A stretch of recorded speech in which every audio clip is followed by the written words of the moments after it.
Ma'am, may mga information na itong si alias Totoy, si Julie Dondon Patidongan ay tumakbong mayor po sa Barobo, Surigao del Sur under Partido Federal ng Pilipinas which the President chairs. May nababanggit po bang information or kilala po kaya personally ni Pangulong Marcos itong si Patidongan? Sino man, anumang katayuan sa buhay, kung sila man ay personalidad na kinikilala, wala pong sisinuhin ang Pangulo at ang administrasyon. Kung may dapat na panugutan, Pangulong Ferdinand Marcos Jr. walang sasantulin sa pagpapanagot ng mga personalidad na nasa likod ng mga nawawalang sabungero ayon kay USEC spokesperson Claire Castro. Si DILG Secretary Remulla po says that he will ask President Marcos for authority to suspend classes tuwing may bagyo. Sabi po niya, mas madaling mag-coordinate pag sa DILG daw po magagaling yung suspension ng classes. Ano po ang masasabi ng Pangulo tungkol dito, and does the palace see the wisdom behind this? sa ngayon po ay wala pa pong opisyal na sagot ang ating Pangulo patungkol sa suggestion po ni Secretary John Vic Remulla. At ito po ay pag-aaralan dahil kung ito naman po ay makakabuti sa mas nakakarami, pag-aaralan po ito at magbibigay ng maaaring tugon ng Pangulo patungkol dyan. Pero as of the moment, ang kung ano yung nagiging sistema natin sa kasalukuyan, kung saan ang mga liderato ng mga ahensya ng LGU na siyang nagbibigay ng kanilang utos o order kung mayroong mga suspension ng klase, yung po muna mananatili. Pero so far po, may nakikita pa po ba kayong areas of improvement, particular dito sa polisiya na ito, or yung kung paano po nagsususpend ng klase yung mga LGUs at ang mga paaralan? Lalo na po may mga magulang pa rin na nagre-reklamo na minsan nasa school na yung bata saka palang magsususpend ng klase. Mas maganda po natin itanong ito sa mga liderato po ng mga LGUs. Kasalukuyan po kasi at paminsan-minsan medyo hindi rin po agad yata na ibibigay sa kanila yung mga information para po sila makapag-decide agad. Pero sa pamamagitan po ninyo at ng Taong Bayan, kung maaari po makapagbigay agad ang mga heads ng LGUs ng mabilisang order o kanilang panukala kung dapat isuspende ang klase, dapat po talaga na mas mabilis para hindi pa po nakakalabas ang mga bata at mga magulang, hindi na po naiipit kung nagkaroon man ng baha o traffic. Ann Soberano, Bombo Radio. Yusek, good morning. Panahon na po ng tag-ulan at may mga bagyo na rin tayong inaasahan. So gaano po ba kahanda ang gobyerno para tugunan ang mga hindi inaasahang epekto dulot ng mga pag-ulan, pagbaha at mga posibleng bagyo na rin na paparating? May direktiba po ba si Pangulong Marcos doon sa mga concerned agencies and sa mga local government units? Yes, totoo po yan. Papanahon na po talaga dahil ngayon ay Hunyo at nararamdaman na po natin ang tag-ulan. Kagabi lamang po ay malakas ang ulan sa aming lugar. Sa inyo siguro ay malakas din ang ulan. Pinag-utos na po ng Pangulo na agaran po ang paglilinis ng mga drainage dahil ito po ay makakatulong po na maiwasan ang mabilis na pagbaha, lalo-lalo na po dito sa Metro Manila. Ayon nga po sa MMDA, meron na po sila na 23 priority esteros sa NCR gamit ang makabagong equipment o mga machinery para po ito malinis ng agaran, ito mga estero po. At maliban po dyan, pinag-utos din po sa DOLE at saka sa DPWH.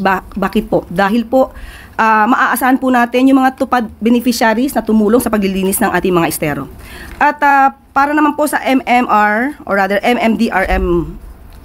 MMDRRMC, kailangan po yung local disaster offices ay maging handa bilang first responders sa mga ganitong klaseng mga pagkakataon. At pinag-utos na rin po ng DILG na palakasin po ang disaster preparedness measures ng bawat lokal na pamahalaan. At pinag-iigting na rin po ayon sa DILG at babasahin ko po, activation of emergency operation centers, evacuation preparedness, updated contingency plans, community drills and exercises, at ang enforcement of no-build zones. So asahan po natin ang mga susunod na mga hakbang ng ating mga opisyal para po mas maging handa pa sa mga darating na panahon. Mensahe na lang po ng gobyerno ng Malacanang sa ating mga kababayan, lalo na po doon sa mga lugar na prone po na daanan ng bagyo at mga pagbaha. Asahan niyo po ang gobyerno nakikilos para sa inyo, pero sana rin po kumilos din po kayo para sa taong bayan. Iwasan na po natin magkalat, magtapon ng mga basura sa mga lugar na mas madalas na bahain. minsan po tayo rin po ang nagiging dahilan kung bakit mabilis bumha sa ating lugar. So, maglinis po tayo. Huwag po nating itapon ng basura ng walang responsibilidad. Yun lang po. Sana po makatulong tayo sa bawat isa. Maraming salamat, Yusek. Christian Yosores, DZMM. Magandang umaga po, Yusek. Kahapon po may panibagong update po na nilabas yung lumabas na witness si alias Totoy doon po sa kaso ng mga missing sa Bungero, and may mga pinangalanan po siyang ilang mga kilalang personalidad. Meron po bang panibagong direktiba ang Pangulo sa mga ahensya kaugnay po ng investigasyon dito? Ito naman po ay trabaho po ng DOJ at ng ibang law enforcement agencies po natin. Sino man, anumang katayuan sa buhay, kung sila man ay personalidad na kinikilala, wala pong sisinuhin ang Pangulo at ang administrasyon. Kung may dapat na panugutan, dapat lamang pong maimbestigahan ng mabuti para mabigyan ng hustisya ang mga pamilya ng sinasabi nating missing sa Bungeros. Follow-up lang po. Bukas po ba ang Pangulo sa possibility na ituring na state witness itong si alias Totoy? Depende po to sa makikita po ng DOJ, i-evaluate po ang testimony niya at kung sino pa yung ibang mga witnesses na pwedeng gawing state witness. Depende po yan sa kanilang katapangan, sa katotohanan na sasabihin nila at yung pagkakataon na mag-recant sila ng kanilang mga testimony. So dapat nandoon yung tapang at pananindigan na sabihin ng katotohanan. Related question, Ana Bajo, GMA News Online. Morning po, Yusek. Ma'am, may mga information na itong si alias Totoy, si Julie Dondon Patidongan ay tumakbong mayor po sa Barobo, Surigao del Sur under Partido Federal ng Pilipinas, which the President chairs.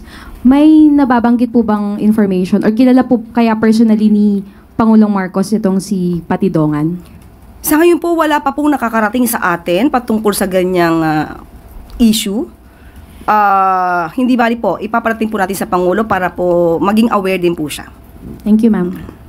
Kathy Valiente, Manila Times. Good morning, Yusek. Yusek, an anti-political dynasty has been reintroduced po sa 20th Congress. Ano po ang latest stance ng Pangulo regarding political dynasty po? Siguro po mas maganda kung maibibigay nila ang pinakadetalye at buong nilalaman ng bill na ito dahil mahirap po sa ngayon na mag-oo o mag-hindi ang Pangulo. Mas maganda pong maibigay yung pinakadetalye dahil maaaring magandang maidulot nito sa ating bansa.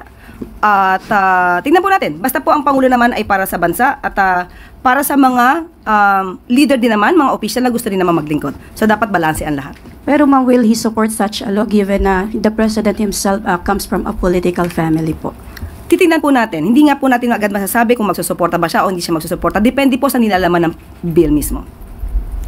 Kenneth Pasyente, People's Television.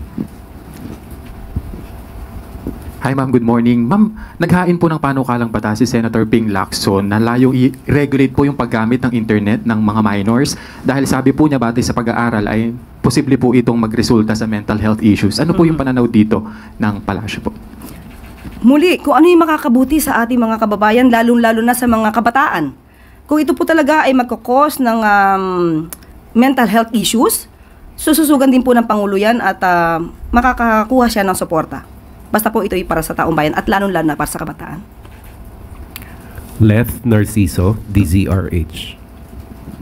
Good morning, Yusek. President Marcos expressed openness to legalizing divorce when he came to office, but he urged that the process should not be made easy. May we know po kung yung position ni Presidente sa isyong ito ay pareho pa rin o nagbago na dahil nung nakaraang Kongreso po, ito ay naaprubahan sa Kamara pero hindi lumusot sa Senado. Ngayon po, na-i-file na ulit yung bill. Sa ngayon po ay wala pa pong klarong stance ang Pangulo patungkol sa divorce bill. Sabi nga po natin, mas maganda po talagang makita kung ano yung nilalaman ng provision sa sinabi nating divorce bill. Dahil sa ating pagkakaalam, ang karaniwan doon sa mga provisions or sa mga dahilan para i-approve ang legal separation ay sinama nila para maging dahilan na rin para mapawalang bisa ang kasal. Hindi lang through legal separation. So, mas magandang maaral kung paano ito. Dahil tandaan po natin, kahit po ang simbahan naman po ay nag-aalaw ng annulment. Kaya may tinatawag tayong church annulment. Dahil ang simbahan, kahit po ang simbahang Katoliko, ay naniniwala na may mga pagkakataon na ang dalawang mag-asawa, kung hindi na po talaga kakayaning magsama, ay dapat na pong paghiwalayin. Kaya po may tinatawag tayong mga church annulment. So tingnan po natin at kung ano po ang kung ano ang magiging maganda para sa taong bayan. Pero mas maganda po sana, at yun din po ang nais ng Pangulo, na mas paigtingin natin ang magandang pagsasama ng mag-asawa. Mas palawigin natin na mas marisolba ng bawat mag-asawa ang kanilang problema para maayos ang kanilang pamilya. Hindi lang para sa kanilang dalawa, kundi para sa kanilang mga anak. So may chance po ba na suportahan niya ito ngayong 20th Congress? Depende po. Muli, kapag ka po maganda yung provisions at makikita rin po natin na ang bawat simbahan ay umaayo na ito ay dapat at nararapat, maaari po itong bigyan ng magandang tugon ng Pangulo. Clazel Pardilla, People's Television.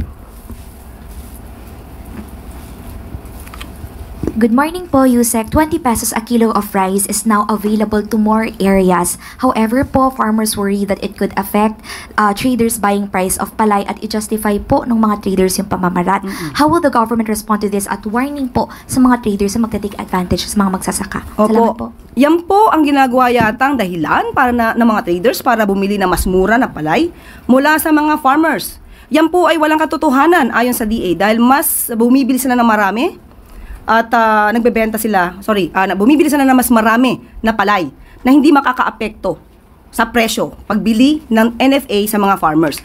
So, ang panawagan po ng gobyerno at ng pamahalaan, ang mga farmers na nakakaranas ng ganitong klaseng pagtrato ng mga traders at gusto nilang murang bilhin ang mga palay dahil ginagamit nilang excuse itong 20 pesos na programa ng Pangulo.